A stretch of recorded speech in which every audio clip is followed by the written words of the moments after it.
মুক্তির দাবিতে যে মিটিং হবে উত্তর দক্ষিণ মহানগরে, এই মিটিংকে সফল করার লক্ষ্যে কেমনে আমরা সফল হবো এই মিটিংটা, সেই লক্ষ্যে আমরা দিন প্রত্যেক দিন রেগুলারলি আমরা এখানে আমার বাথরুমে আমার এই অফিসে আমি রেগুলারলি বসেছি এবং আবার উত্তর দক্ষিণ মহানগরে ওখানে গণিত কমিটির সাথে কয়েকবার বসেছি ওদের সাথে। ওখানে আমরা ফসরভাইয়ের নেতৃত্বে অনেকবার মিটিং বসেছে, গুলুভাই ফসরভাই সহ এদের নেতৃত্বে মিটিং করার পরে আমরা ওখানে কমিটমেন্ট দিয়ে আসছি আমাদের দক্ষিণ জেলার পক্ষ থেকে সর্বোচ্চ মিটিং যেটা আমার হয় সেই সুবাদে আমি আজকে আবারও লাস্ট মিটিং এটা আমাদের পক্ষে আমার দক্ষিণ জেলার পক্ষ থেকে লাস্ট সভা আমি জানাবো, আপনারা উদাত্ত আহ্বান জানাবো আগামীকাল কেমনে আমরা আমাদের মিটিংয়ে উপস্থিত হবে সেই কথাটা আমি বলবো আপনাদেরকে।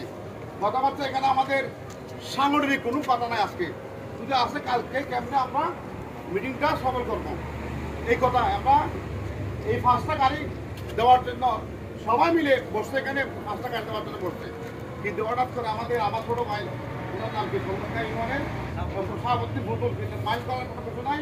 সভাপতি ভুতুলকে আমি মানে আমার ব্যক্তিগত পক্ষ তো কিছু বলি নাই, কারণ বারবার এখানে সকালে মানে আপনার সবাই মিলে আমরা আল চাষ করার জন্য 10টা আল মানে জোগাড় করি, সকালে উঠে রাত্রে 10টা জোগাড় করি, বিকালে সকালে উঠে একটা পাওয়া যায় না, কিন্তু সবাই বলে 10টা গাড়ি দাও 20টা গাড়ি দাও। আপনারা যদি কর্ণফুলি চান যদি 20টা গাড়িও চাই, আমি 20টা গাড়ি কালকে 1 ঘন্টার মধ্যে দিতে বলছি যাচ্ছি, কিন্তু আপনারা 20টা গাড়ি আমি দিতে হবে।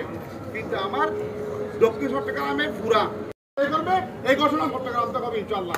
আপনারা সবাই আমি আবার আপনাদেরকে নিয়ে মিটিংয়ের পরে সপ্তাহে বসবো সাংগঠনিক ব্যাপার নিয়ে, সাংগঠনিক সপ্তাহের আগামী সপ্তাহে সাংগঠনিক কীভাবে চলবে, সংগঠন নিয়ে কীভাবে চলবে সেই সাংগঠনিক আমি এখানে আমরা একটা মিটিং থাকবো। ওই মিটিংয়ের মধ্যে কার কী বক্তব্য আছে আমি আপনাদের বক্তব্য শ্রবণ করবো, ধৈর্য সহকারে শ্রবণ করবো বক্তব্য, কার কি মানে সমস্যা আছে সব সমস্যা শুনবো ইনশাআল্লাহ।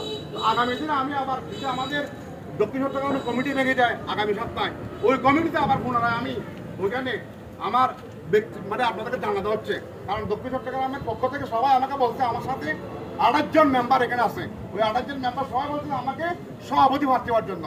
আমি আপনাদের দোয়ায় সবাইকে নিয়ে দক্ষিণ চট্টগ্রাম সভাপতি প্রার্থী হিসাবে টিকা দিয়েছে ওখানে।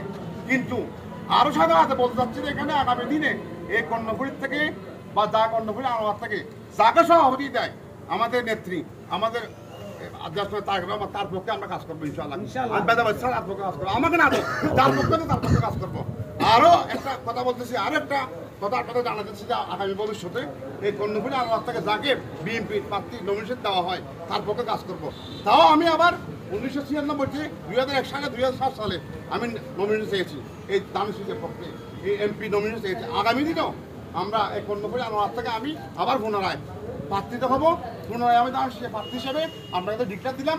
যাকে নমিনেশন আমাকে দিলেও আপনারা সবাই কাজ করবেন, আর যাকে দেয় তার পক্ষে সবাই মানে সবাই প্রত্যেক করে তার পক্ষে কাজ করবেন সেই আশা ব্যক্ত করে আগামী দিনের এই মিটিং সফল করার জন্য উদাত্ত আহ্বান জানিয়ে আমি এখানে বক্তব্য শেষ করলাম।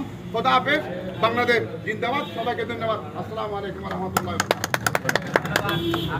বারাকাতুহু।